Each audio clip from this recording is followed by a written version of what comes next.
Bollywood industry में एक ऐसी एक्ट्रेस की एंट्री हुई थी जो खूबसूरत तो थी, साथ ही बला की हॉट भी थी। इन्होंने अपनी पहली फिल्म में बिकिनी पहनकर सनसनी मचा दी थी। यही होता है ना, तो ऐसा लगने लगा था कि कल तक आप इस बहुत ही ब्यूटीफुल अदाकारा की मां नरगिस और पिता राज कपूर थे। एक्ट्रेस राज कपूर और नरगिस के पहले प्यार की पहली निशानी थी तुमसे है कितने गिले। हाँ, पर आखिर ऐसी क्या वजह रही कि इनकी खूबसूरती ही इनके लिए अभिशाप साबित हो गई हो। दोस्तों, हम बात कर रहे हैं बॉलीवुड की बहुत ही ज्यादा टैलेंटेड और ब्यूटीफुल एक्ट्रेस डिंपल कपाड़िया के बारे में। इन्हें अपनी पहली ही फिल्म से अपार सफलता मिले। इसके बावजूद भी इन्होंने फिल्मी जगत से संन्यास ले लिया। आगे जानेंगे कि आखिर इनकी ऐसी क्या मजबूरी थी कि इन्होंने नाबालिग होने के बावजूद भी अपने से 16 साल बड़े सुपरस्टार से शादी कर ली, और वह कौन सी वजह थी जिसकी वजह से सफलता के जोश में इनके पति और डिंपल ने कानून की सरेआम धज्जियां उड़ा दी। कैसे इनके सुपरस्टार पति ने उस जमाने के famous actor director Manoj Kumar के घर जाकर उन्हें अपशब्द कहे जाने दो यार, हम ना करेंगे। और कैसे विवाह के बाद डिंपल कपाड़िया के साथ शूटिंग के दौरान एक फेमस एक्टर ने जबरदस्ती किस करने की घटना को अंजाम दिया। वह एक्टर इनके पीछे इतना ज्यादा पागल हो गया कि वह डिंपल को छोड़ने के लिए तैयार भी नहीं हो रहा था। आखिर क्या है धर्मेंद्र के सबसे चहेते बेटे और डिंपल कपाड़िया की दूसरी गुपचुप शादी की कहानी। दोस्तों, आज के इस वीडियो में हम आपको बताएंगे कि कौन से सुपरस्टार ने डिंपल कपाड़िया को कमरे में बंद करके जमकर पिटाई की थी और यहां तक कि इन्हें सिगरेट से जला दिया था। 8 जून को डिंपल कपाड़िया का जन्म मुंबई के एक बहुत ही बड़े बिजनेस परिवार चुन्नीलाल कपाड़िया के यहाँ पर हुआ था। इनकी माता का नाम बिट्टी कपाड़िया था, जो कि हाउसवाइफ थी। डिंपल की पढ़ाई लिखाई मुंबई के सेंट जोसेफ स्कूल से पूरी हुई। डिंपल की 2 बहनें थीं। इनकी दूसरी बहन का नाम रीमा कपाड़िया था। इनका एक भाई भी था जिनका नाम मुन्ना कपाड़िया था। साथ ही आपको हम यह बताते चलें कि डिंपल कपाड़िया की फैमिली मुस्लिम फैमिली थी, पर बाद में उनकी पूरी फैमिली ने हिंदू धर्म को अपना लिया था। तो बचपन में इसलिए इनका नाम अमीना और बाद में नाम को डिंपल से बदल दिया गया। अब इसे कुदरत की देन कहें या फिर कुछ और, डिंपल शुरुआत से ही अपनी उम्र से ज्यादा मैच्योर दिखाई देती थी। डिंपल एक बड़े घराने से संबंध रखती थी और इनके फादर के बड़े बड़े स्टार और सुपरस्टार से रिलेशन हुआ करते थे। अच्छा रिलेशन होने की वजह से ही जब भी कभी चुन्नीलाल भाई कपाड़िया अपने घर में कोई पार्टी रखते थे तो वहां पर बड़े बड़े स्टारों का आना जाना होता था। डिंपल को फिल्में देखना भी काफी ज्यादा पसंद था। अक्सर वह स्कूल ना जाकर फिल्में देखना पसंद करती थी। घर में फिल्मी माहौल देखकर डिंपल के मन में भी यह इच्छा पैदा हो गई कि उन्हें भी बड़ी होकर फिल्मों में एक्ट्रेस बनकर काम करना है।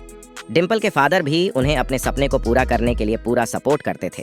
और एक दिन जब डिंपल के फादर को यह पता चला कि उनके नजदीकी दोस्त मशहूर फिल्म डायरेक्टर HS रवेल अपनी फिल्म संघर्ष के लिए एक्ट्रेस खोज रहे हैं, तो उन्होंने डिंपल को फिल्म में काम करने का मौका देने के लिए कहा और डिंपल के फादर के दोस्त ने उनकी बात को तुरंत ही एक्सेप्ट कर लिया।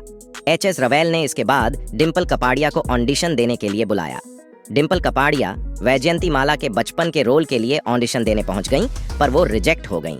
रिजेक्ट होने के पीछे उन्हें कारण बताया गया कि रोल के हिसाब से वो थोड़ी बड़ी लग रही हैं।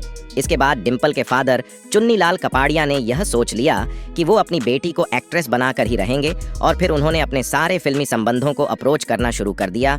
और इसी बीच उनकी मुलाकात फेमस फिल्म डायरेक्टर अर्शिकेश मुखर्जी से हो गई। अर्शिकेश मुखर्जी भी उन दिनों अपनी फिल्म गुड्डी के लिए एक्ट्रेस ढूंढ रहे थे और आखिरकार उन्होंने चुन्नी भाई कपाड़िया के रिक्वेस्ट पर डिंपल को फिल्म में साइन कर लिया।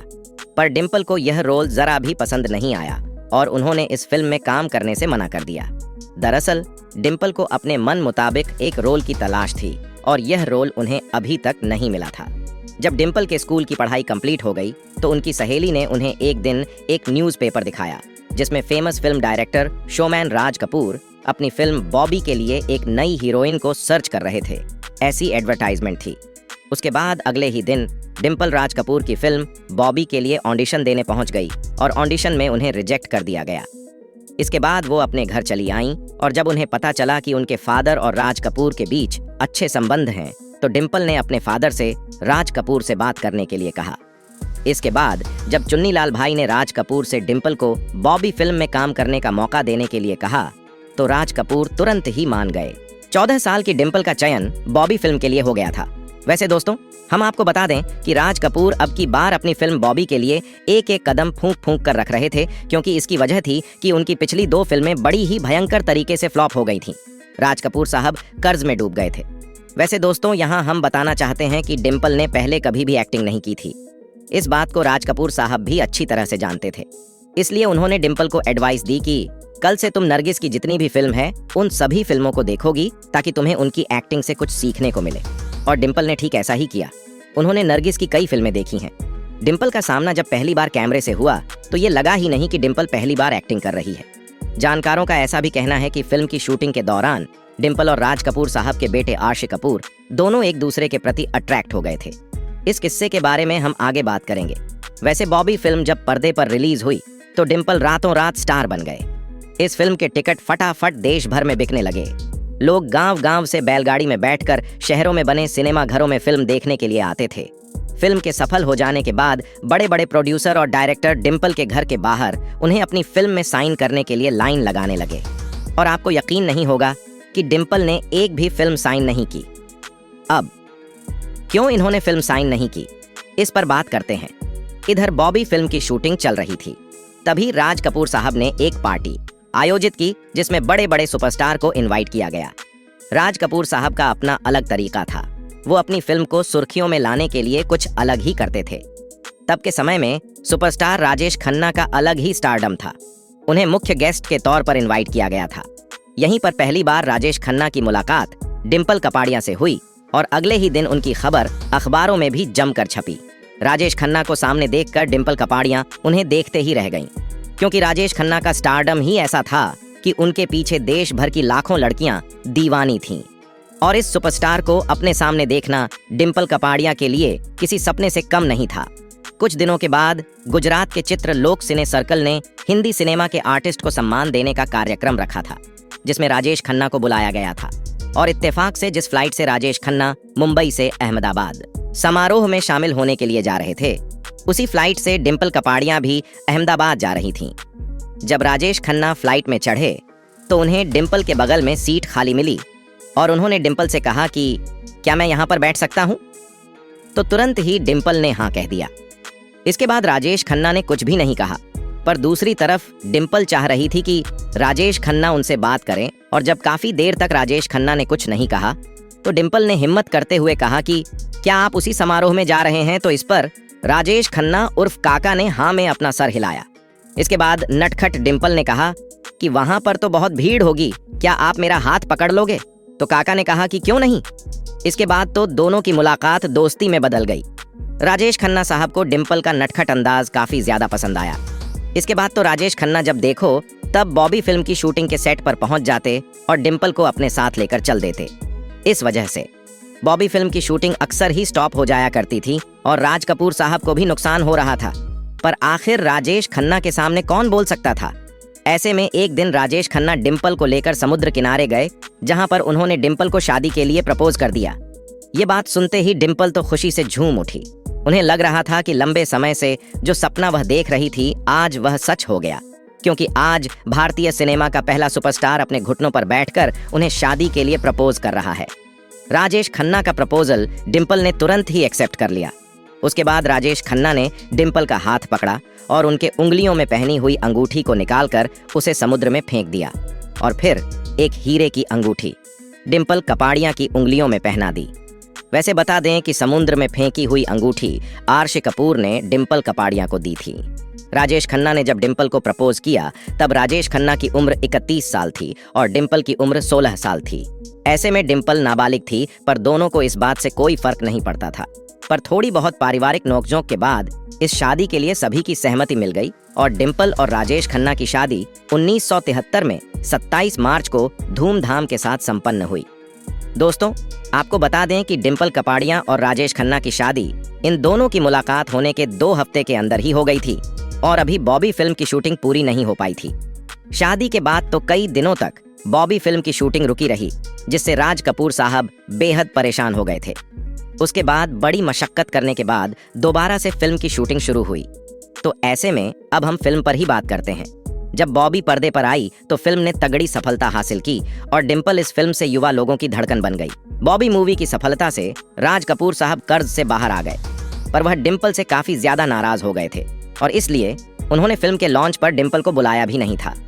बहरहाल फिल्म रिलीज होने के बाद एक ऐसी बात भी मीडिया में आई जिसे सुनकर सभी के होश उड़ गए थे। उन दिनों अखबारों में सिर्फ एक ही बात छाई रही थी कि डिम्पल कपाड़िया राज कपूर और नरगिस की नाजायज बेटी हैं। इस बात को पहले तो दोनों ही लोगों ने रिजेक्ट कर दिया, पर जब बात ज्यादा बिगड़ गई तो नरगिस को एक इंटरव्यू में आकर इस बात को क्लियर करना पड़ा कि ऐसा कुछ भी नहीं है। नरगिस जी के सामने आकर बयान देने के बाद ये अफवाह खत्म हो गई। खैर, बॉबी फिल्म के सक्सेस के बाद ऑडियंस बड़ी ही बेसब्री से डिम्पल कपाड़िया की अगली फिल्म का इंतजार कर रही थी। पर यहाँ तो मामला बिल्कुल उल्टा था। अचानक ही डिम्पल कपाड़िया ने फिल्म जगत से संन्यास लेने का फैसला कर लिया और कहा जाता है कि इस फैसले के पीछे इनके पति राजेश खन्ना का हाथ था। राजेश खन्ना नहीं चाहते थे कि डिम्पल आगे भी फिल्मों में काम करें। बताते हैं कि इधर बॉबी फिल्म कंप्लीट हुई और उधर राजेश खन्ना डिम्पल कपाड़िया को लेकर हनीमून के लिए यूरोप चले गए और जब वह दोबारा भारत आए तो डिम्पल का 16वां जन्मदिन आ गया था। इस मौके पर राजेश खन्ना साहब ने फेमस हिल्टन होटल में एक बड़ी पार्टी रखी थी जिसमें बड़े बड़े प्रोड्यूसर आए हुए थे। तब के समय में डिम्पल को एक फिल्म करने के लिए 5 लाख रुपए का ऑफर मिल रहा था, पर डिम्पल ने इस ऑफर को मना कर दिया। शादी करने के बाद डिम्पल ने अधिकतर फिल्मों को करने से मना ही किया क्योंकि वह सिर्फ और सिर्फ राजेश खन्ना को समर्पित थी। अभी शायद एक ही साल बीता था कि डिम्पल 17 साल की हुई और इसी साल उन्होंने एक बेटी को जन्म दिया। अब कानूनी नजरिए से देखा जाए तो राजेश खन्ना एक नाबालिग लड़की से शादी की थी और उसे उन्होंने मां बना दिया था और हमारे देश में नाबालिग से शादी करना कानून की नजरों में अपराधी माना जाता है। पर राजेश खन्ना साहब का जलवा ऐसा था कि उन्होंने सरेआम कानून की धज्जियां उड़ाई और कोई उनका कुछ भी नहीं बिगाड़ सका। मां बनने के बावजूद भी डिम्पल कपाड़िया को लगातार फिल्मों के ऑफर आते रहे, पर राजेश खन्ना का प्यार डिम्पल पर इस कदर हावी था, उन्होंने सभी फिल्मों को मना ही किया। डिम्पल अपने घर पर ही रहती थी और अपनी बेटी को संभालती थी। ऐसे में एक दिन डिम्पल ने राजेश खन्ना को बताया कि famous film maker Manoj Kumar साहब ने उन्हें अपने आने वाली फिल्म में काम करने का ऑफर दिया है। इतना सुनते ही राजेश खन्ना तमतमा गए। उनका गुस्सा 7वें आसमान पर पहुंच गया और उन्होंने डिम्पल पर अपना गुस्सा निकाला और उनसे कहा कि तुम आराम वाली जिंदगी छोड़कर गाने बजाने वाली जिंदगी जीना चाहती हो। ऐसे लोगों के लिए मेरे घर में कोई जगह नहीं है। इसके बाद राजेश खन्ना ने अपनी गाड़ी रात को ही निकाली और मनोज कुमार साहब के घर पहुंच गए और घर के बाहर से ही जोर जोर से चिल्लाने लगे और खूब हंगामा किया। इसके बाद मनोज कुमार साहब ने डिम्पल को फोन किया और कहा कि मैं तुमसे फिल्म नहीं करवा सकता। डिम्पल को यह बात काफी ज्यादा खराब लगी। वैसे यहाँ पर यह बात भी जानने लायक है कि इतने टाइम तक काका का जलवा धीरे धीरे कम होता जा रहा था और इससे शायद वह परेशान भी थे। वह जरूरत से ज्यादा शराब पीने लगे थे और उनका स्वभाव भी चिड़चिड़ा हो गया था। इसी बीच डिम्पल और राजेश खन्ना के बीच खूब झगड़े भी शुरू हो गए थे। इसी बीच डिम्पल ने अपनी दूसरी बेटी को जन्म दे दिया और वह काफी ज्यादा खुश थी, पर दूसरी बेटी का पैदा होना राजेश खन्ना को बिल्कुल भी अच्छा नहीं लगा। यहाँ पर बात थी कि कहीं ना कहीं राजेश खन्ना यह चाहते थे कि उनकी दूसरी संतान लड़का ही हो। इसी कारण से तकरीबन 6 महीने तक राजेश खन्ना ने अपनी दूसरी बेटी रिंकी का चेहरा तक नहीं देखा था। डिम्पल को राजेश खन्ना का यह व्यवहार बिल्कुल भी पसंद नहीं आ रहा था और उन्हें अकेलापन भी सता रहा था।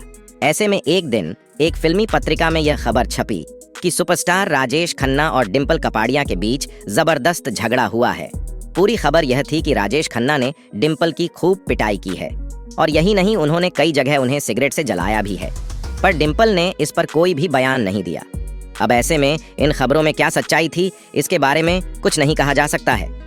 इतना सब होने के बावजूद भी डिम्पल काका के साथ बनी रही और उनकी हेल्प करती रही, क्योंकि उन्हें लग रहा था कि राजेश खन्ना अपने करियर के बुरे दौर से गुजर रहे हैं और ऐसे में उन्हें उनकी जरूरत है। दोनों के बीच मारपीट के बाद कुछ दिनों के लिए डिम्पल अपनी दोनों बेटियों को लेकर अपने पिता के घर चली गई और काका भी फिल्म की शूटिंग के सिलसिले में कश्मीर चले गए। और जब वह लौट कर आए तो डिम्पल को लेने के लिए वह घर गए, जहां से डिम्पल खुशी खुशी वापस राजेश खन्ना के घर लौट आए। कहीं ना कहीं डिम्पल को लग रहा था कि राजेश खन्ना अपना ईगो छोड़ चुके हैं और तभी तो वह खुद उन्हें लेने के लिए घर पर आए हैं। डिम्पल को यह भी लग रहा था कि अब सब कुछ ठीक हो जाएगा, पर डिम्पल का ऐसा सोचना गलत साबित होने वाला था। राजेश खन्ना जी को अपनी फिल्म सौतन की शूटिंग के सिलसिले में मॉरिशस जाना था और वह अब की बार अपने साथ डिम्पल को लेकर भी गए। सौतन फिल्म के डायरेक्टर सावंत कुमार बताते हैं कि फिल्म की शूटिंग के दौरान फिल्म की हीरोइन टीना मुनीम और राजेश खन्ना एक दूसरे के प्रति काफी ज्यादा अट्रैक्ट हो रहे थे। ये सभी चीजें डिम्पल के सामने खुलेआम हो रही थीं और डिम्पल इसे बिल्कुल भी बर्दाश्त नहीं कर पा रही थी। इसी बीच डिम्पल अपनी दोनों बेटियों को लेकर वापस मॉरिशस से भारत चली आईं और डायरेक्ट अपने पिता के पास जाकर रहने लगी और दोबारा राजेश खन्ना के घर कभी नहीं गईं। मतलब कि डिम्पल ने सोच लिया था कि अब उनके और राजेश खन्ना के बीच कोई भी रिलेशन नहीं बचा है। डिम्पल इस घटना से इतनी ज्यादा दुखी हो गई थी कि उन्होंने तुरंत ही तलाक के पेपर भी तैयार करवाना शुरू कर दिया। वहीं रही बात राजेश खन्ना की, तो उन्हें इन सब बातों से कोई फर्क नहीं पड़ा। वह टीना मुनीम के साथ लगातार अपना रिलेशन आगे बढ़ा रहे थे और खबरें तो यह भी आ रही थी कि राजेश खन्ना भी डिम्पल से तलाक लेने का पूरा मन बना चुके थे। पर डिम्पल चाह रही थी कि उनकी दोनों बेटियों को फाइनेंशियल सिक्योरिटी का जिम्मा राजेश खन्ना ही लें और राजेश खन्ना हमेशा इस बात को टालते रहे। डिम्पल बगैर तलाक लिए राजेश खन्ना से अलग रहती रही। हालांकि वह अपने फादर चुन्नीलाल कपाड़िया पर बोझ नहीं बनना चाहती थी और अपनी बेटियों की परवरिश में कोई भी कमी भी नहीं रखना चाहती थी। इसीलिए डिम्पल ने यह फैसला किया कि वह दोबारा से फिल्मों में कमबैक करेंगी और इसलिए डिम्पल सागर मूवी के लिए ऑडिशन देने पहुंची। डिम्पल को ऑडिशन देने आए हुए देखकर डायरेक्टर रमेश सिप्पी आश्चर्यचकित हो गए। डिम्पल जब सागर फिल्म के लिए ऑडिशन दे रही थी तो वह पूरी तरह से कांप रही थी, क्योंकि वह 12 साल कैमरे से दूर थी। डिम्पल ऑडिशन में पास हो गई और उन्हें फिल्म में आर्शी कपूर के साथ काम करने का मौका मिला। डायरेक्टर रमेश सिप्पी बॉबी फिल्म की हिट जोड़ी को भुनाना चाह रहे थे। नाम सागर फिल्म के साथ डिम्पल ने और कई फिल्में भी साइन कर ली थीं, जैसे कि जख्मी शेर, जांबाज, मंजिल, एतबार। डिम्पल को पैसे की सख्त जरूरत थी। जहां सभी को लग रहा था कि सागर उनकी दूसरी पारी की पहली फिल्म बनेगी, पर जख्मी शेर पहले रिलीज हो गई। पर सागर फिल्म के रिलीज होते ही फिल्मी गलियारों में सिर्फ एक ही नाम था, डिम्पल कपाड़िया का। जाने सिलसिले बिरहा की रात का जलना। इस फिल्म के बाद डिम्पल की एक और फिल्म आई जो कि उनकी सीरियस एक्टिंग पर 4 चांद लगाती है। इस फिल्म का नाम था रुदाली, जिसे कल्पना लाजमी ने निर्देशित किया था। फिल्म में डिम्पल की एक्टिंग को लोगों ने काफी ज्यादा सराहा। करे घबराए लगातार सफल फिल्में देने से डिम्पल सुपरस्टार एक्ट्रेस बन गई थी। डिम्पल के समय में श्रीदेवी सबसे ज्यादा फीस लेने वाली एक्ट्रेस थी और कहते हैं कि डिम्पल कपाड़िया जी को भारतीय सिनेमा की हिस्ट्री में सबसे खूबसूरत हीरोइन की लिस्ट में शामिल किया गया था। एक फेमस मैगजीन ने तो उन्हें मधुबाला के बाद खूबसूरत हीरोइन की लिस्ट में दूसरा स्थान तक दे दिया था। डिम्पल इतनी टॉप की हीरोइन बन गई थी कि इनके साथ बड़े बड़े कलाकार फिल्म बनाने के लिए तैयार थे। एक तरफ जहां धर्मेंद्र के साथ बंटवारा फिल्म कर रही थी, तो दूसरी तरफ वह सनी देओल के साथ अर्जुन फिल्म में काम कर रही थी। यहाँ तक कि उनके पति राजेश खन्ना, जो कभी उन्हें फिल्मों में काम करने से मना करते थे, उन्होंने भी डिम्पल को लेकर एक फिल्म बनाई जिसका नाम था जय जय शिव शंकर। वैसे तो फिल्म का निर्माण पूरा हो गया था, पर फिल्म किसी वजह से रिलीज नहीं हो पाई। हालांकि कई समाचारों में ये बात सामने आई कि इस फिल्म में डिम्पल और राजेश खन्ना के बहुत ही ज्यादा बोल्ड सीन थे और शायद यही कारण है कि राजेश खन्ना साहब फिल्म को रिलीज करने की हिम्मत नहीं जुटा पाए। इसी फिल्म की शूटिंग के दौरान ही राजेश खन्ना की तबीयत अचानक से खराब हो गई थी और यह वो समय था जब राजेश खन्ना की फिल्मों का दौर तो चला गया था, पर उनके चाहने वालों में कोई भी कमी नहीं आई थी। उनके होटल के बाहर लोगों की भीड़ इकट्ठा हो गई थी। राजेश खन्ना साहब अब भी होटल से बाहर निकले ही थे कि जब उनकी तबीयत बिगड़ी तो डिम्पल ने उनसे कहा कि काका, आप एक सनग्लास ले लीजिए और निकलते वक्त इसे लगा लीजिएगा। ऐसे में काका भड़क उठे और बोले कि तुम मुझे सिखाओगे कि मुझे अब क्या पहनना है और फिर क्या करना है। राजेश खन्ना की बात सुनते ही डिम्पल काफी ज्यादा डर गईं और उन्होंने सबके सामने ही काका से माफी मांग ली। इतना सब होने के बावजूद भी डिम्पल राजेश खन्ना साहब के प्रति हमेशा समर्पित रही। यहाँ तक कि 90 के दशक में जब राजेश खन्ना साहब ने पॉलिटिक्स में अपना कदम रखा तो डिम्पल ने अपनी बहन बेटियों के साथ चुनाव में उनका प्रचार किया। एक बार इंटरव्यू में राजेश खन्ना से पूछा गया कि वह और डिम्पल साथ कब आएंगे। दोबारा मतलब पहले कहाँ अलग थे, मतलब ये है कि अलग अलग रहते हैं। अभी तक डिवोर्स नहीं दिया उसने, देती नहीं। अच्छा, राजेश खन्ना साहब को जब 2012 में कैंसर हुआ तो डिम्पल हमेशा उनके साथ बनी रही। डिम्पल की जिंदगी में वह बुरा समय भी आया जब 2012 में जुलाई के महीने में राजेश खन्ना की कैंसर की वजह से मौत हो गई। डिम्पल ने आखिरी समय तक काका का साथ दिया। वैसे डिम्पल ने अपनी दोनों बेटियों को भी एक्ट्रेस बनाया है। दोस्तों, हम यह जरूर कह सकते हैं कि डिम्पल की शुरुआती लाइफ के एक डिसीजन ने उनकी लाइफ को पूरी तरह से बदल दिया। पर डिम्पल ने सभी उतार चढ़ाव का डट कर सामना किया। उन्होंने कभी भी अपनी जिंदगी से समझौता नहीं किया और ना ही दूसरी औरतों की तरह रोना धोना किया। डिम्पल सही मायने में एक कंप्लीट आर्टिस्ट हैं। वीडियो कैसी लगी कमेंट करके बताएं। चैनल पर नए हैं तो चैनल को सब्सक्राइब करें।